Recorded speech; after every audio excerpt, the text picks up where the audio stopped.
ओम शांति। आज 24 जुलाई 2024 की बाबा की साकार मुरली है। मुरली के महावाक्य हैं, मीठे बच्चे बाप से होलसेल व्यापार करना सीखो। होलसेल व्यापार है मन मना भव, अल्फ को याद करना और कराना, बाकी सब है रिटेल। प्रश्न है, बाप अपने घर में किन बच्चों की वेलकम करेंगे? उत्तर है, जो बच्चे अच्छी रीति बाप की मत पर चलते हैं और कोई को भी याद नहीं करते हैं, देह सहित देह के सभी संबंधों से बुद्धियोग तोड़ एक की याद में रहते हैं, ऐसे बच्चों को बाप अपने घर में रिसीव करेंगे। बाप अभी बच्चों को गुलगुल यानी फूल बनाते, फिर फूल बच्चों की अपने घर में वेलकम करते हैं। ओम शांति। बच्चों को अपने बाप और शांति धाम सुख धाम की याद में बैठना है। आत्मा को बाप को ही याद करना है, इस दुख धाम को भूल जाना है। बाप और बच्चों का यह है मीठा संबंध। इतना मीठा संबंध और कोई बाप का होता ही नहीं। संबंध एक होता है बाप से, फिर टीचर और गुरु से होता है। अभी यहाँ यह तीनों ही एक हैं, यह भी बुद्धि में याद रहे। खुशी की बात है ना, एक ही बाप मिला हुआ है जो बहुत सहज रास्ता बताते हैं। बाप को शांति धाम और सुख धाम को याद करो, इस दुख धाम को भूल जाओ। घूमो फिरो लेकिन बुद्धि में यही याद रहे। यहाँ तो कोई गोरख धंधा आदि नहीं है, घर में बैठे हैं। बाप सिर्फ 3 अक्षर याद करने को कहते हैं, वास्तव में है एक अक्षर। बाप को याद करो। बाप को याद करने से सुख धाम और शांति धाम दोनों वर्षे याद आ जाते हैं। देने वाला तो बाप ही है। याद करने से खुशी का पारा चढ़ेगा। तुम बच्चों की खुशी तो नामी ग्रामी है, बच्चों की बुद्धि में है। बाबा हमको घर में फिर वेलकम करेंगे, रिसीव करेंगे, परंतु उनको जो अच्छी रीति बाप की मत पर चलेंगे और कोई को याद नहीं करेंगे। देह सहित देह के सर्व संबंधों से बुद्धियोग तोड़ मामेकम याद करना है।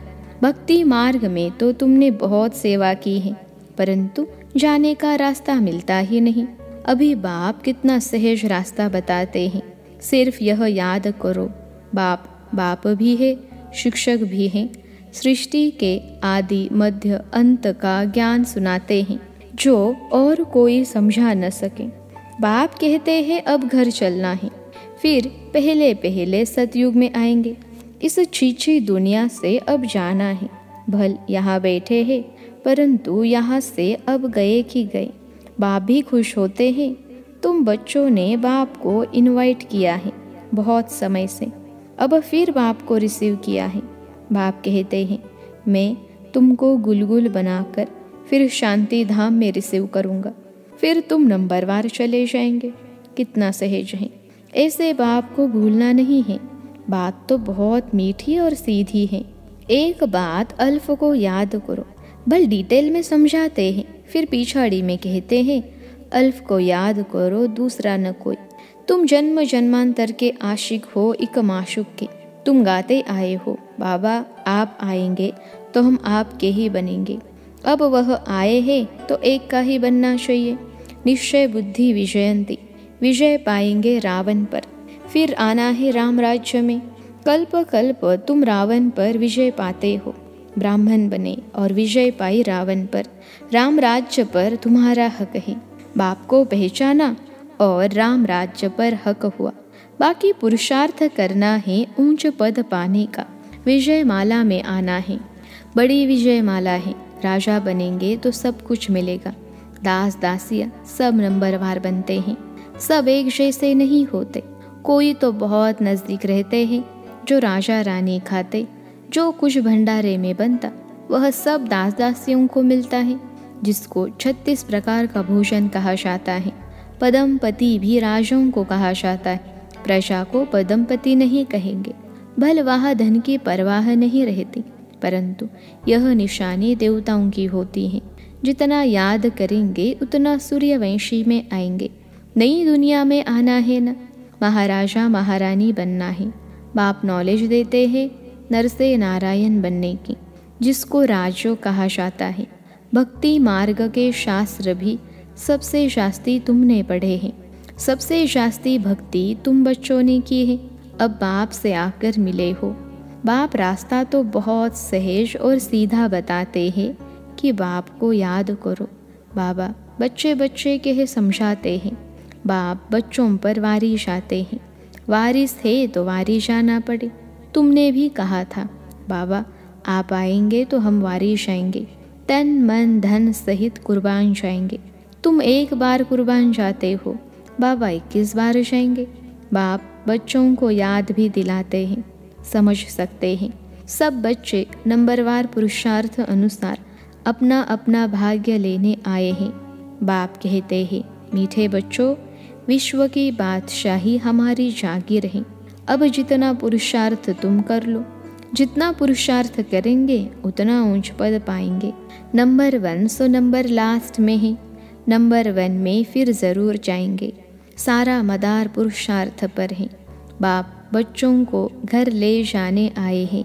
अब अपने को आत्मा समझ बाप को याद करेंगे तो पाप कटते जाएंगे। वह है काम अग्नि, यह है योग अग्नि। काम अग्नि से जलते जलते तुम काले हो गए हो, बिल्कुल खाक हो पड़े हो। अब मैं आकर तुमको जगाता हूँ। तमो प्रधान से सतो प्रधान की युक्ति बताता हूँ। बिल्कुल सिंपल। मैं आत्मा हूँ। इतना समय देह अभिमान में रहने कारण तुम उल्टा लटक पड़े थे। अब देही अभिमानी बन बाप को याद करो। घर जाना है, बाप लेने के लिए आया है। तुमने निमंत्रण दिया और बाप आए हैं।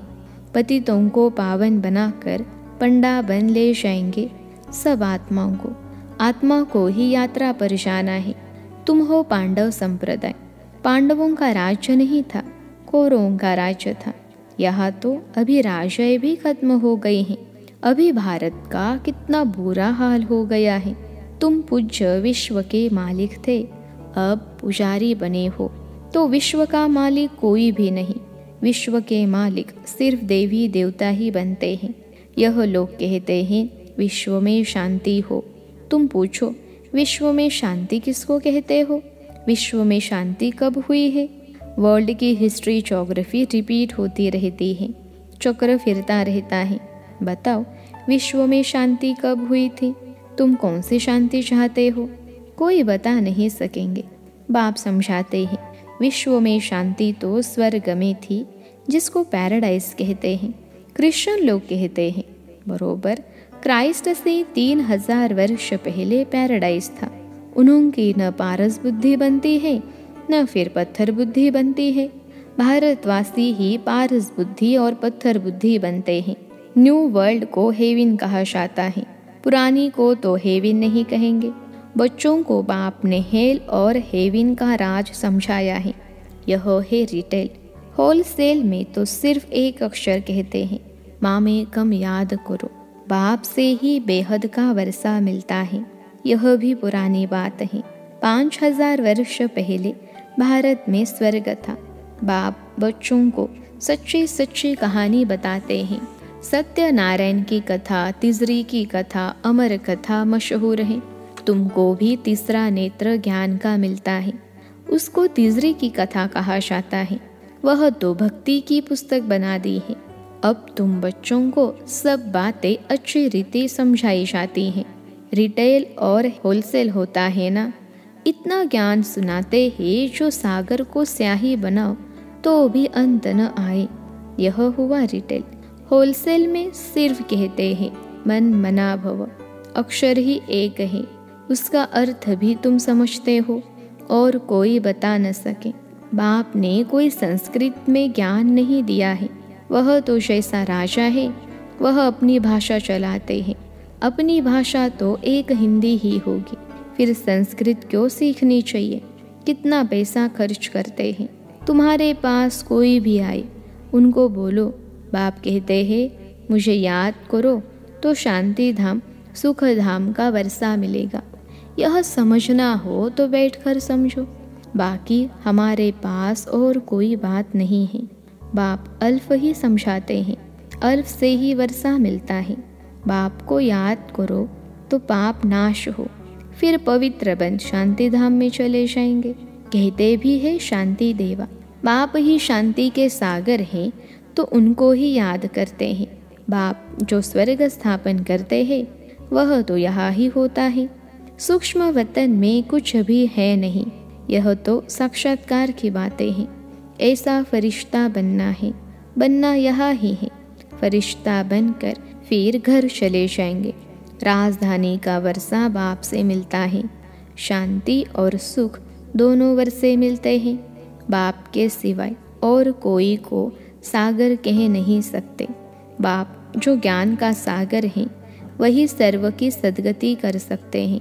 बाप पूछते हैं, मैं तुम्हारा बाप, टीचर, गुरु हूँ, तुम्हारी सद्गति करता हूँ, फिर तुम्हारी दुर्गति कौन करते हैं?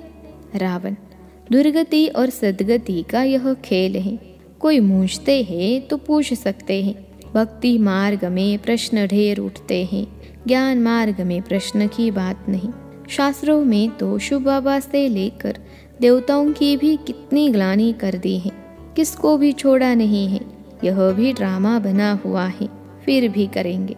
बाप कहते हैं, यह देवी देवता धर्म बहुत सुख देने वाला है, फिर यह दुख नहीं रहेगा। बाप तुम्हें कितना समझदार बनाते हैं। यह लक्ष्मी नारायण समझदार है, तब तो विश्व के मालिक है। बेसमझ तो विश्व के मालिक हो न सके। पहले तो तुम कांटे थे, अब फूल बन रहे हो। इसलिए बाबा भी गुलाब का फूल ले आते हैं। ऐसा फूल बनना है, खुद आकर फूलों का बगीचा बनाते हैं। फिर रावण आता है कांटों का जंगल बनाने। कितना क्लियर है। यह सब सिमरन करना है। एक को याद करने से उसमें सब आ जाता है। बाप से वर्षा मिलता है, यह बहुत भारी दौलत है। शांति का भी वर्षा मिलता है, क्योंकि शांति का सागर वही है। लौकिक बाप की ऐसी महिमा कभी नहीं करेंगे। श्री कृष्ण है सबसे प्यारा। पहले पहले जन्म ही उनका होता है, इसलिए उनको सबसे शास्त्री प्यार करते हैं। बाप बच्चों को ही सारे घर का समाचार देते हैं। बाप भी पक्का व्यापारी है, कोई विरला ऐसा व्यापार करे। होलसेल व्यापारी कोई मुश्किल बनता है। तुम होलसेल व्यापारी हो ना, बाप को याद करते ही रहते हो। कोई रिटेल में सौदा कर फिर भूल जाते हैं। बाप कहते हैं, निरंतर याद करते रहो। वर्षा मिल गया, फिर याद करने की दरकार नहीं रहेगी। लौकिक संबंध में बाप बूढ़ा हो जाता है तो कोई कोई बच्चे पिछाड़ी तक भी सहायक बनते हैं। कोई तो मिल्कियत मिली और उड़ाकर खलास कर देते हैं। बाबा सब बातों का अनुभवी है, तब तो बाप ने भी इनको अपना रथ बनाया है। गरीबी का, साहूकारी का सब में अनुभवी है।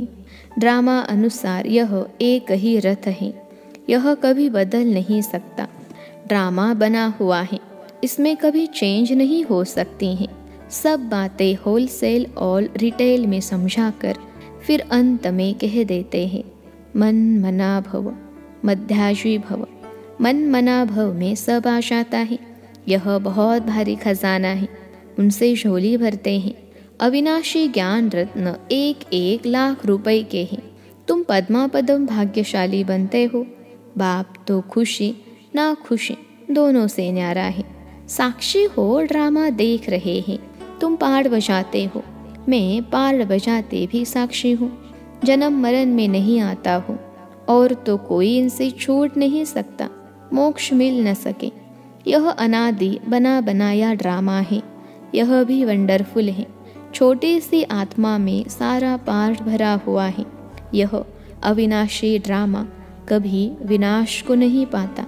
अच्छा, मीठे मीठे सिखलते बच्चों प्रति मात पिता बाप दादा का दिल व शान सीख व प्रेम से सर्विसेबल बच्चों को नंबरवार पुरुषार्थ अनुसार याद, प्यार और गुड मॉर्निंग। रूहानी बाप की रूहानी बच्चों को नमस्ते। हम रूहानी बच्चों की सिखलते रूहानी मात पिता बाप दादा को याद, प्यार, गुड मॉर्निंग और नमस्ते बाबा नमस्ते। धारणा के लिए मुख्य सार पहली पॉइंट है। जैसे बाप बच्चों पर वारी जाते हैं, ऐसे तन मन धन सहित एक बार बाप पर पूरा कुर्बान जाकर 21 जन्मों का वर्षा लेना है। दूसरी पॉइंट है, बाप जो अविनाशी अनमोल खजाना देते हैं उससे अपनी झोली सदा भरपूर रखनी है। सदा इसी खुशी व नशे में रहना है कि हम पद्मा पदम भाग्यशाली हैं। आज का वरदान है, ब्राह्मण जीवन की प्रॉपर्टी और पर्सनैलिटी का अनुभव करने और कराने वाली विशेष आत्मा भव। ब्राह्मण जीवन की प्रॉपर्टी और पर्सनैलिटी का अनुभव करने और कराने वाली विशेष आत्मा भव। विश्लेषण है, बाप दादा सभी ब्राह्मण बच्चों को स्मृति दिलाते हैं कि ब्राह्मण बने, अहो भाग्य। लेकिन ब्राह्मण जीवन का वर्षा प्रॉपर्टी संतुष्टता है और ब्राह्मण जीवन की पर्सनैलिटी प्रसन्नता है। इस अनुभव से कभी वंचित नहीं रहना। अधिकारी हो, जब दाता वरदाता खुली दिल से प्राप्तियों का खजाना दे रहे हैं तो उसे अनुभव में लाओ और औरों को भी अनुभवी बनाओ, तब कहेंगे विशेष आत्मा। आज का स्लोगन है, लास्ट समय का सोचने के बजाय लास्ट स्थिति का सोचो। लास्ट समय का सोचने के बजाय लास्ट स्थिति का सोचो। अच्छा, ओम शांति।